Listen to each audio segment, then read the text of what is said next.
Vote ঘোষণার আগেই বহরমপুরে প্রার্থী ঘোষণা করেছে বিজেপি, কিন্তু কোথায় কংগ্রেস সিপিএম প্রার্থী? তৃণমূল প্রার্থী ঘোষণা করলেও প্রচারের ময়দানে কার্যত একাই বিজেপি প্রার্থী নির্মল সাহা।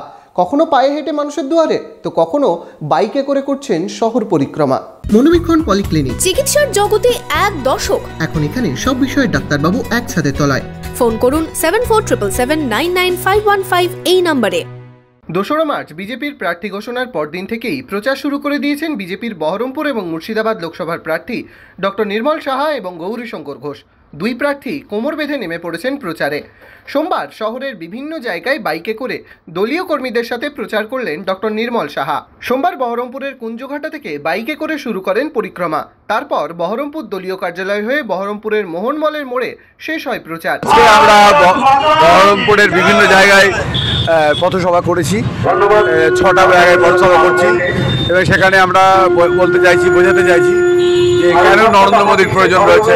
10ই মার্চ তৃণমূল কংগ্রেস প্রার্থী ঘোষণা করলেও সোমবার খড়গ্রাম থেকে খলিলুর রহমান তার প্রচার শুরু করে। পাশাপাশি আবু তাহেরও বসেছেন দলীয় বৈঠকে, কিন্তু এখনও পর্যন্ত প্রার্থীর নাম ঘোষণা করেনি কংগ্রেস।